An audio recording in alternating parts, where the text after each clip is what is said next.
अस्सलाम वालेकुम जी, मैं हूं अलवीना आगा और इस वीडियो में मैं गुफ्तगू करूंगी मिनी बजट के हवाले से। मिनी बजट के हवाले से ये परसीव किया जा रहा था कि कोई मिनी बजट नहीं आएगा और एक्सपेक्टेड भी नहीं है, लेकिन हुकूमत की तरफ से ये क्लैरिटी एक बार सामने आ चुकी है और बहुत ही वाज़ेह तरीके से हुकूमत ने बता दिया है कि मिनी बजट जो है तैयार है और बहुत जल्द मिनी बजट को पेश किया जाएगा। मिनी बजट के जब ये वाज़ेह हुआ कि मिनी बजट आने वाला है तो बहुत सारे तहफ़्फ़ुज़ात सामने आए, ख़ास तौर पर जहाँ पर हम बात करते हैं माशी तज्ज़ियाकारों के हवाले से। जो इकॉनमी एक्सपर्ट्स होते हैं उन्होंने बहुत सारे इसके ऊपर अपने स्टांस पेश किए। जिस तरह हम बात कर रहे हैं मिनी बजट की, तो उसके साथ कुछ सवालात जो है सामने आए। जिस तरह रियल्टी इंडस्ट्री के हवाले से बहुत बड़ा सवाल सामने आया, क्योंकि ये क्लियरली कहा गया है कि जो रियल स्टेट इंडस्ट्री है उसमें लेन देन में जो है टैक्सेस लागू किए जाएंगे और टैक्सेस जो हैं वो कितनी भारी मद में अदा किए जाएंगे वो भी सामने देखा गया।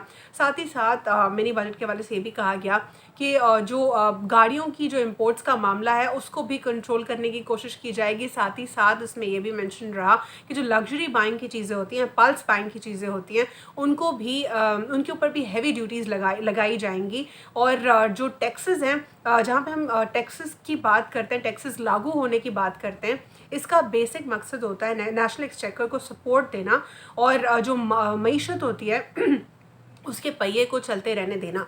लेकिन लग्जरी बाइंग या जो पल्स बाइंग की चीज़ें होती हैं, उन उसके हवाले से शौकत तरीन साहब ने कहा है कि ना तो इतनी ज़्यादा हैं और ना इससे जो हमारे अहदाफ हैं उसमें से एक हदफ मुकम्मल होगा। बहुत ही छोटी लिमिटेड अमाउंट जो है हमें इससे हासिल होगी।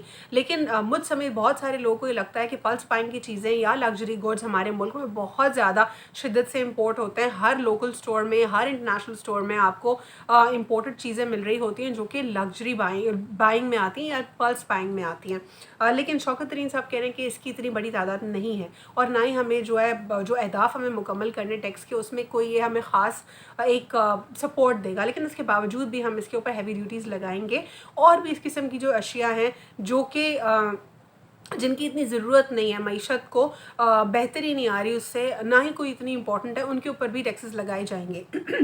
एक और बात, 6 खरब रुपए के एडजस्टमेंट के साथ मिनी बजट जो है ये टारगेट है।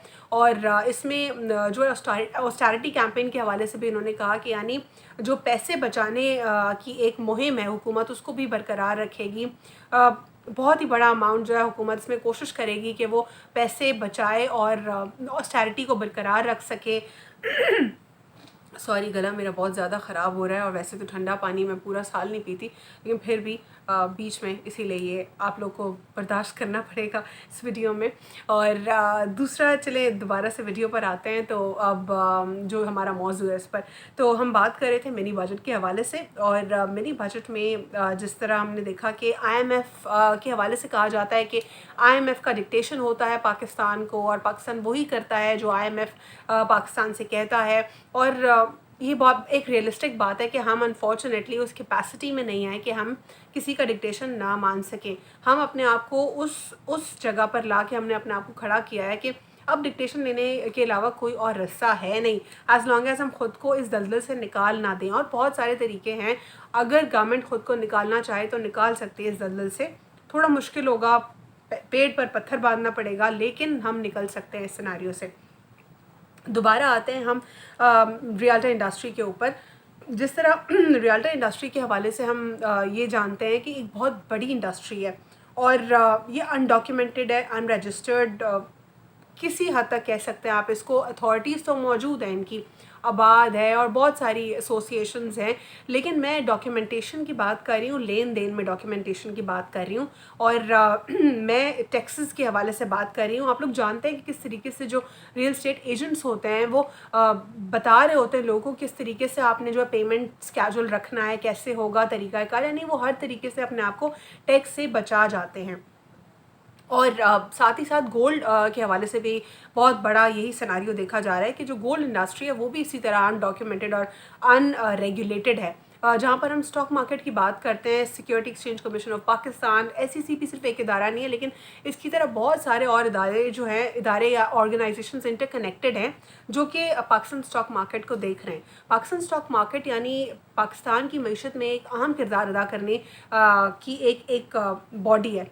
उसके ऊपर इतने सारे टैक्सेस लागू, उसके ऊपर इतनी सारी रेगुलेशंस लागू। लेकिन जहाँ पे हम देख रहे हैं एक रियल्टर इंडस्ट्री जो कि पाकिस्तान की जितनी इकॉनमी है लगभग उससे कई ज़्यादा गुना वो प्रोड्यूस कर रही है, लेकिन वो कहाँ है, वो कैश रेगुलेटेड नहीं है। तो ये एक बहुत बड़ा सवालिया निशान है हमारे मुल्क की अथॉरिटीज़ के लिए कि इसको रेगुलेट किया जा सकता है। और ये तमाम तर सिनेरियो जहाँ पे हम ये देख रहे हैं कि एक और बात अहम बात वो ये है कि जो रियल्टर इंडस्ट्री या रियल स्टेट इंडस्ट्री के हवाले से है टैक्सेस 20 शहरों को पहले नामजद किया, लेकिन 20 से उसको हटा के 40 शहरों तक कर दिया। यानी 40 सिटीज़ जो हैं पाकिस्तान में उनको जो है टारगेट किया जाएगा, उनके ऊपर हैवी टैक्सेस लगाए जाएंगे in terms of real estate industry.